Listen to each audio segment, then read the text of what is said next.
Time to discuss the latest commitments, decommitments, and coaching news here on The Portal. Locked On presents The Portal, the daily podcast covering college football recruiting and everything NIL. Part of the Locked On Podcast Network. Your team every day. Welcome back into the Portal Podcast, where you get your daily recruiting, NIL, and transfer portal scoop. I'm your host, Brian Smith, longtime college football recruiting analyst. Thank you for making the Portal Podcast a part of your day each and every day right here on the podcast network that we are going to be having a lot of fun with over the next 2-3 weeks before it really hits decommitments, commitments, and now we're starting to see some names jump into the portal as well, and it's going to be fun. Today's show is brought to you by Gametime. Download the Gametime app, create an account, and use code LOCKEDONCollege for $20 off your first purchase. It is a great place to get your tickets. First things first, we're going to need to go over the roadmap here, and we're going to get to Auburn's circumstance, firing you freeze. I had a show on it last night that I did with Zach Blackerby. Check it out if you want the latest intel on coaching situation with Auburn. But today I'm going to be discussing the recruiting situation. They just had a decommitment. I expect a few more to decommit from Auburn. I'll explain why later on in the show. We're going to go over the latest commits and decommitments. It's not like super busy, but there's some interesting names, including Tennessee getting a flip that's a pretty good player. But we're going to start off with the transfer portal. The supposed players that are going to be getting into the portal. It's not an easy situation if you're a college football coach, because you're always trying to manage your roster. And today is a great example of that. Just a few of the names. This is from On3 and some various sources otherwise, but Jarrett Gibson, running back at Texas, is somebody that's supposedly going to get in the portal. I had spoken with Matt Moscona, locked on LSU. He'd brought up Ashton Stamps. He's going to be officially in the portal. He was a starter, had 14 PBUs last year. Matter of fact, looking at his stats this past season, 51 tackles, 14 pass breakups, and 2 quarterback hurries. But DJ Pickett came in and beat him out at LSU. This is a guy that's probably going to be an NFL player. I imagine that Ashton Stamps will have many different places that he can go. He's a kid from Archbishop Rummel down in the New Orleans area. That's a great high school football program. I imagine Stamps will land on his feet and do quite well with NIL at some other programs. So that's just a couple of them. A guy that hasn't played necessarily a ton, that has some talent that I know from the high school ranks. Jalen Howard, he's a kid that played at Rockledge on the Space Coast of Florida, just due east of Orlando. He's leaving UCF, again, allegedly per On3. Oklahoma, Jaden Gibson, a kid that I've talked about before. He's another Orlando area kid. He played up at West Orange High School on the north side of Orlando, was a national recruit. These are just a few of them. And not that anybody doesn't already know this, like Oklahoma State has a ton of kids. The Noah McKinney kid, big offensive lineman. There are very few good linemen in the portal. He had like 6 starts this year before he got in the portal. That's going to be a kid that has a lot of opportunities. Noah McKinney is 6'4", 330 pounds. He's a road grader, is an interior offensive lineman. Maybe he ends up being somebody that goes to another program in the Big 12, but maybe he ends up at Ohio State. Who knows? Maybe it's UCLA. With the portal, you just don't know. And again, offensive line is at a premium. I did a list the other day for myself for the future. Went through about 27, 28 teams listed by position based on their depth chart, who's coming back. 3 positions, they probably need somebody in the portal. All but like 3 of them, I put offensive line in the top 3. So any offensive lineman that gets in, it's got a pretty good chance to get picked up. Looking down the list, another kid from Oklahoma State, Cameron Epps. That's a safety. He's got some talent. He's played a little bit. He's out of St. Louis. He played at Chaminade High School as he came out as a prep player. I think Oklahoma State's well over 10 guys. They may even be pushing 20 players there in the portal already. So we'll see how that goes. Tight end Josh Ford's another kid out of Oklahoma State that's entered. He's a big-bodied kid that could be a pretty darn good player for you. He's at 260, 6'5", 6'6". That's a big guy.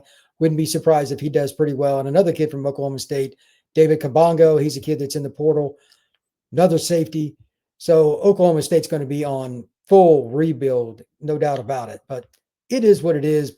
And as a note on the portal, this is still just the beginning. I knew this week would be starting to see more names and more confirmation, but I still haven't gotten, even like the one kid that contacted me, I haven't seen his name officially. I had one kid from a school where they fired their coach. He contacted me. I knew him in the recruiting process. He hasn't even gotten in, and he knows he's going in. So there are a lot of kids, it's just not official yet. Just because you don't see it on Rivals or 24/7 doesn't mean that it's not going to happen. There's going to be a lot of intel, and I don't like to give out kids' names they need to announce when they announce. But at the same time, there are a lot more that are dead set on it. So keep that in mind. As we kind of move forward and look at the portal timeline, as a reminder, January 2nd through the 16th is the one and only transfer portal window for this offseason. So if your school misses, it's over. That spring window, and this is the unfortunate part of it, when somebody gets hurt at a critical position, offensive tackle, quarterback, D-tackle, is what it is. It'll be a little bit more linear. You're going to know a little bit easier right away which teams have a great shot to win their league or possibly go to the playoff. Kind of old school, to be honest. You got to have a little bit of luck in spring ball. So it is what it is. Vince Post, I'm here for the early portal talk. Yeah, me too, man. Me too. Dallas Wilson, I don't know if Dallas is going to go in. I was just recorded a show with Brandon Olson, Locked On Gators, right before this, like literally 15 minutes ago. He was somebody that came up when I was talking to him. That show will be up in the morning, but just overall, to my knowledge, I have no idea if he's getting in. I'm not sure Brandon does either. Excuse me, but it's early. They have a lot of really tight-knit guys on the Gators roster. I wouldn't necessarily think that Florida is going to have a mass exodus. They'll have some guys leave, whether it's Lane or anybody else, but I'm sure the receivers want to see who the coach is to know if the offense is going to fit them. If it's Kiffin, I highly doubt Dallas Wilson's leaving, just as an example. Now, if it's Eli Drinkwitz, somebody who wants to run the ball a little bit more, maybe he would. I don't know. That's more of a balanced offense. Hard to say, but either way, I'm not really sure what to tell you on Dallas Wilson, but he will have options. And I even brought that up to Brandon. So it's not a surprising circumstance that somebody would ask about him. That's a good one because his recruitment was wild. He signed with Oregon, then a few weeks later decided, you know what, I do want to go to Florida and stay home in the state that I grew up in. So it's part of it. Every year there's going to be kids like that. So when we come back, I want to talk about Auburn's recruiting situation. Again, they fired Hugh Freeze. I did a podcast yesterday and put it up late last night about the Hugh Freeze situation, possible coaching candidates, and roster retention. How is that going to work out for Auburn? Because, you know, it could be a lot of guys. It could be John Sumrall. It could be somebody else, head coach. That is next here on the Portal Podcast. Today's show is brought to you by our friends at FanDuel. The NBA is back, and there's no better place to get in on the action than FanDuel, the official sports betting partner of the NBA. Even if you missed the start of the game or just want to ride the hot hand, FanDuel has live bets on everything from who will score next to fourth quarter comebacks. Plus, you can even combine your live bets into a same-game parlay for an even bigger payout. Everything is going to be exciting with FanDuel, even more so than if you're just watching the game. So especially when your team's making that late push, check out FanDuel. Right now, FanDuel is giving new customers $300 in bonus bets if your first $5 bet hits. Just check out FanDuel, the official sports betting partner of the NBA. We are also brought to you by Gametime. College football is awesome. It's super exciting this year, and with all the different games still to come to make the run for the playoffs, the tailgates, the rivalries, and all the energy in the stands, there's nothing like being at a live college football game. But let's be real, getting tickets can sometimes be more difficult than the game itself. Endless queues, hidden fees, prices jumping out at you at checkout. That's why I use Gametime, and you should as well. I actually just bought 2 tickets on Gametime, in and out in 5 minutes, literally. In and out in 5 minutes. And it includes putting my credit card information in. Just wanted to go to a basketball game, got the 2 tickets that I wanted, could see my seat view right from my phone. It's really, really easy. Take the guesswork out of buying college football tickets with Gametime. Download the Gametime app, create an account, and use code LOCKEDONCollege for $20 off. Again, that's promo code LOCKEDONCollege for $20 off. Swipe, tap, ticket, go. Download the Gametime app today. Thank you once again for making the Portal Podcast a part of your day, each and every day, right here on the Locked On Podcast Network. And I tell you what, if you haven't subscribed yet, that's cool. This is an opportunity to do so. We're going to be doing live shows every day at noon throughout the week, having fun with it as we get ready for the madness that will happen. We have Natural Signing Day, on December 3rd. That's right after. It's 4 days after the last college football weekend. And then it's portal season. We are right around the corner. It's just a month from now. We are literally a month from signing day. So there's going to be a lot of flips, a lot of stuff going on right here on the Portal Podcast. So lock in. Now I want to talk about Auburn and their recruiting class. Again, if you want to see the full disclosure of the expert, that would be one Mr. Zach Blackerby, who runs Locked On Auburn, arguably the most successful channel for the college side of the Locked On Podcast Network. Go check out the pod I had earlier today. It's up on audio and it's up on YouTube, wherever you get your pods. But I want to go and expand on a topic that Zach and I got into a little bit last night, and that's the situation with the roster. I know some of the Auburn players because I follow them during recruiting. I actually live in Auburn, and I've been around the program some. Well, I never really followed the program. This is just where I live. Those kids are pretty much loyal. So one of two things is going to happen, in my opinion. This is just my opinion. Either they're going to make a quick decision and go with Durkin, who is the defense coordinator, very popular guy. Obviously, he's done a good job because the offense stinks at Auburn, and those players play really hard. And they'll buy in order to go that route. They'll be pretty good with the roster. Or option two, if this drags out, and he could still get the job, but if it drags out beyond November 29th, when Auburn plays the Iron Bowl, which this year it's at Auburn, if it drags out beyond that, then it gets dicey. Your recruiting class can get iffy. To that point, Eric Perry at a DeSoto Central in South Haven, Mississippi, which is just on the edge of Memphis, running back recruit, has decommitted from Auburn. Okay, that's understandable. You're going to have one or two, but how many more will? The offense has been abysmal. I mean, they scored three against Kentucky. Doesn't get much worse than that. So with that being said, and by the way, that was at Jordan-Hare, your home stadium. With that being stated, I want to go over a few of the kids that not only are going to be a part of the Auburn class, we're going to talk about some of the decommitments and stuff. I want to go over that list real quick, then get to Auburn, but just put this in the back of your head. If you're an Auburn recruit, you don't know who your head coach is going to be, and the situation is tenuous because LSU, Florida, Penn State, possibly others that are big names. We'll see if Wisconsin gets involved. NC State could come open. Virginia Tech is open. Who are going to be your assistants too? It's not just the head coaches for these kids, and it's not just Auburn. Every school, because even if the school you're committed to is in a great spot, there could be a school down the road that tries to poach one of them. Recruiting is very, very fluid. It is very, very fluid. So it just goes in different directions. And to that point, I just pulled it up. Eric Perry has flipped his commitment from Auburn to Memphis. So there you go. I mean, he lives right on the edge of Memphis, so it's not really shocking, but that's just an example of it. You never know. You just never know. Speaking of commitments, just going down the list here a little bit. Caden Glover, Thousand Oaks, California. He is a tight end. He's committed to Navy. Good for you, man. That's a great opportunity and representing our country. Thank you very much.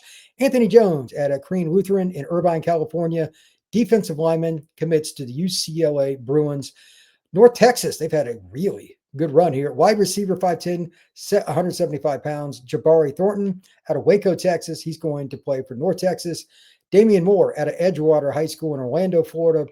Athlete, all-around guy, 6', 200 pounds. He's going to UConn. That is a unique place for a kid all the way down in Orlando. Tennessee flips Luca Wolf. He was committed to Cal. This is a really unique situation. NFL Academy in London, England. So he wasn't going to go to Cal. Now he's going to go to Tennessee, and he is a big kid, 6'5", 245 pounds. Again, he's a tight end, Luca Wolf. Chris Carbon. This is the kid that committed to Florida State. I need to dive into his film a little bit more. He's a really, really good, talented player. He plays in my favorite county of the country, Gwinnett, up in Georgia. Florida State needs edge rushers desperately. They really don't have that many on their roster. FSU gets a commit, even though they've got a coaching change that could possibly happen. Again, you just never know with recruiting. And then finally, just one more to mention here. DJ Forkba, kid out of St. Francis Academy up in Baltimore. He commits to North Carolina. He's had offers from programs around the country. He is one of the most rocked up players that I've ever met in my life. So with that being stated, I want to go over the Auburn list a little bit. This is a pretty good class, even though it's small. I know people were kind of worried about it, but Braylon Womack, safety out of the greater Jackson, Mississippi area, plays at Hartfield Academy, national recruit. He's going to look around, but he is committed to Auburn. His sister, I can't remember which sport, basketball or volleyball or something. She's at Auburn, but he may end up somewhere else. That's tough if you lose him. But again, if you keep DJ Durkin, your odds of keeping Braylon Womack probably increase. The defensive back room at Auburn has done very well. The secondary has played better and better and better as the season went on. The only game they struggled at all was against Baylor, and they've got a tremendous passing offense. So I don't think that's really all on Auburn. That would be a tough one if they lost him. He is going to look around. He's openly said that. I read that on 24/7 Sports. I'm like, okay, we'll see what happens there. Let's see which visits he takes. Jaquez Wilkes. This is a kid that's from Wadley, Alabama, not that far from Auburn, hour and a half. I could see him being a guy that ends up taking visits, but like it was Auburn or Texas A&M, and A&M ran out of spots. I don't know where else he would go. That's an interesting one, but he's freaky athlete. Peyton Falzone, maybe the hardest one in this class to really try to gauge. He's from Pennsylvania, and he was committed to Penn State, and now out of the blue, he just committed to Auburn. Now both those schools have fired their coach. Where in the world does Peyton Falzone go? Does he just stick with Auburn and wait to see who the coach is? Again, the coach may not be named prior to signing day, especially for a quarterback. That's a little dicey. I don't know what you do in that circumstance. Jace Matthews, maybe as good an athlete as there is in the country. He's my vote for it. Wide receiver out of Greene County in Weeksville, Mississippi. He is a freak. That young man, we'll see what happens. He wants what's best for Auburn. He made a comment to that effect. If it helps the program, so be it. He is a simple country guy.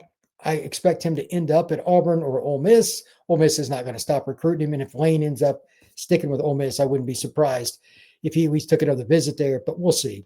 Shadarius Tootle, he recently flipped to Auburn from Georgia after originally going from Auburn to Georgia. So it's went back and forth. Does this change anything for him? I think he's more committed to the school, and they've got a good NIL package for him. I imagine he's going to stick with the Tigers. We'll see. Wilson Zaire may be the one that I'm most comfortable saying he'll just go to Auburn. Offensive tackle. He plays at Raven Gap, the prep school in North Georgia, right on the Tennessee line. Very good player is one thing, and Auburn went after him, but so did Georgia, Bama, etc. But his brother played at Auburn. So he will probably stick with the Tigers. Adam Balagoon Ali, he's a kid that I got to know a couple years ago. He led the team in tackles his freshman year, playing against some pretty good competition in South Florida. He would fit in really well with Durkin's system. But again, is Durkin going to be the guy, and when would they know? I really couldn't tell you. Parker Pritchett probably sticks with Auburn, I would imagine.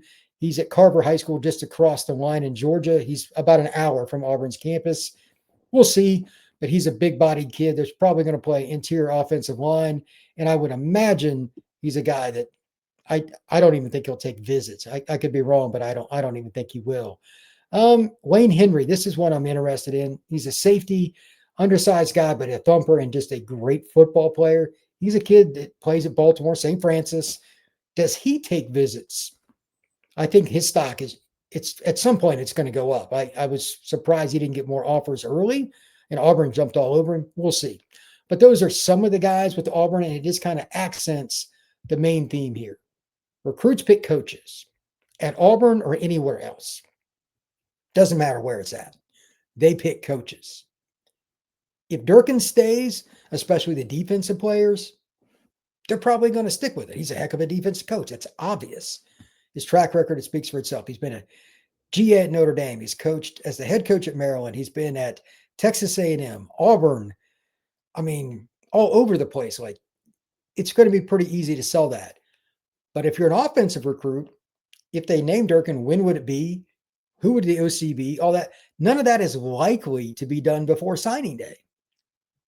So that just shows you like how important it is with the coaching situation. It's not Durkin's fault if he ends up being the guy. It's just timing. No more, no less. And every school, LSU, Penn State, or anybody else that enters this coaching market, it's the same thing. Your recruiting class is in peril just because December 3rd does not time itself well with the coaching search. The carousel is going to continue into January and even the portal time. And again, just for the record, that's January 2nd through the 16th. It's the only portal window. So it's awkward. Is Auburn going to lose some key players? 100%. I'll dive in more later this week. I'm trying to get some information. I've heard some rumblings prior to Freeze's firing that, some guys were going to leave.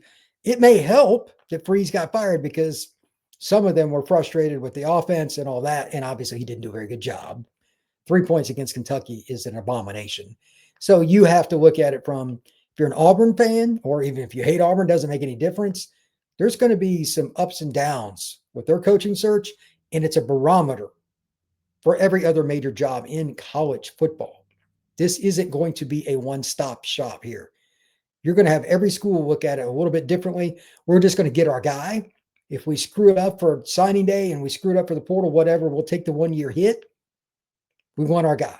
Maybe Florida does that to try to get Lane Kiffin because Ole Miss is probably going to the playoff, barring something very unforeseen. Could be. Does Auburn pull the trigger a little early, though? That could change their outcome quicker. Maybe it helps keep somebody like Deuce Knight. Maybe it helps keep somebody like Cam Coleman. I don't know. But they're probably going to lose a couple guys out of the recruiting class and probably a couple guys off the roster you don't want to lose. That happens in coaching transition. It is what it is. So last note here for Auburn fans, be patient as you can be. There's a long way to go, but there's nothing that you can really do about it because coaching transition always brings about change. To finish up the show here, we got a few comments. I'll read off a few here and see what we got. But this next week or so is going to be absolutely wild, by the way. It's not a situation where it's just Auburn. It's everybody because there's so many jobs that are open. The new life, what we got here? How does this new one-time portal window affect Indiana that looks destined for the playoffs? This is a great question. Let me address this head on. Any team that is in the portal, okay, or in the playoff, excuse me, if they play, let's say Indiana goes to the Final Four, just to use a barometer, you're missing part of the window. What's the deal? Indiana players get a window after their season is over. Any team that goes deep, like they go to the final game, whatever. So players can get in afterwards. You could still jump in the portal technically from that January 2nd to 16th window, 100%. But most of them will probably do it after. It'd be a little awkward. You're getting ready to play Ohio State or Georgia or somebody. What are we doing here? That'll happen after. Now, as it relates to coaches trying to get players in the portal, that's rough. That's rough. You're preparing pretty much around the clock for your next game. You're in the freaking playoff. So your back office staff is going to get relied on the most. It's not the same, but there's no way to do it friendly. There just isn't, because everything happens during in between of semesters. And that's when the playoff gets started. So it is what it is.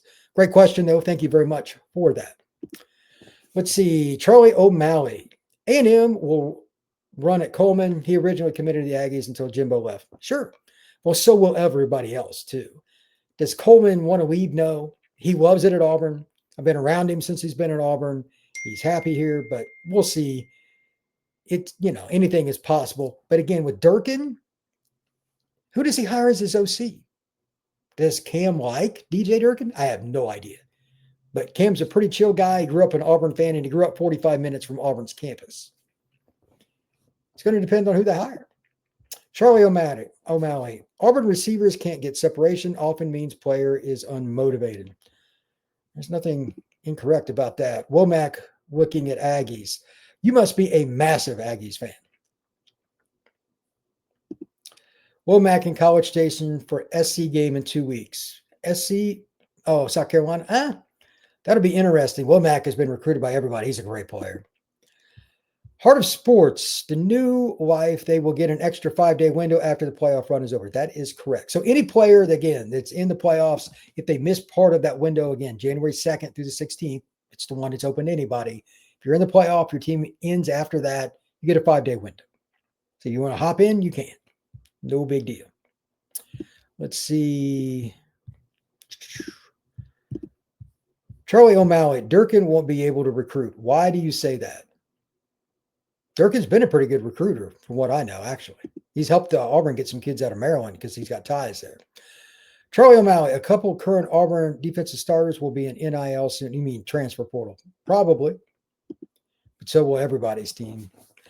Heart of Sports. Who else wants the pod to blow up but wants Brian to remain the same? Keep it real. GOAT analyst he's been. Don't let the mainstream take Brian. Like, I don't plan on jumping on board with any mainstream. I'm better just being this because I'm so outspoken. I am who I am. I'm not going anywhere. You have to be who you are. And that's what I tell recruits when they ask me about going and picking colleges and stuff. If Bama offers you and you thought you should go to fill in the blank at another school, that doesn't matter. You know, the Bama offer is nice, but if you fit better somewhere else, go somewhere else. You have to be who you are. And that's the same with me. Thank you for that, by the way. I am always going to be real. I am always going to be honest. I'm not going to change that. And what I'm going to be saying over the next couple of weeks, I'm waiting on a few things to be able to talk about. Probably won't make some coaches around college football happy. I mean, for those of you that know, but if not, I'll announce this too. I also do the Locked On Seminoles pod. I constantly bag on the head coach because I don't think he should be the head coach at Florida State. I don't care if they don't like it. I let it rip. Anybody that fails, myself included, I let it be known. And I'm certainly far from infallible. I make many, many errors because I am human. But yeah, I'm a very honest guy and straight up. And what we're about to see, I'm telling everybody now, what we're about to see in the portal over the next week to 2 weeks, Auburn, LSU, etc. Like Ashton Stamps is in the portal. He's an NFL guy. He's already, going to the portal. That is wild. So hopefully we get some more clarity a little quicker, but the official dates and all that for entering aren't until January. This guy's announced kind of randomly. It's going to be wild. I'm curious to see the first big name quarterback. By the way, before I leave, just think about this. We're going to have a show again tomorrow and every day at noon.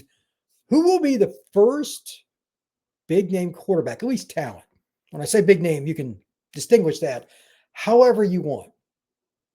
Who will be the first big name, somebody that was either a 4 or 5 star, Elite 11 finalist, whatever, to hop in the portal, and why? Who's going to be that person? I don't know what it's going to be, but if I had to guess, it's probably somebody that's disgruntled because they didn't win the quarterback job this fall, and that guy they lost to has another year of eligibility. So they're stuck. They're very much stuck. That's going to do it for the Portal Podcast. I will talk to you again soon. Thank you very much.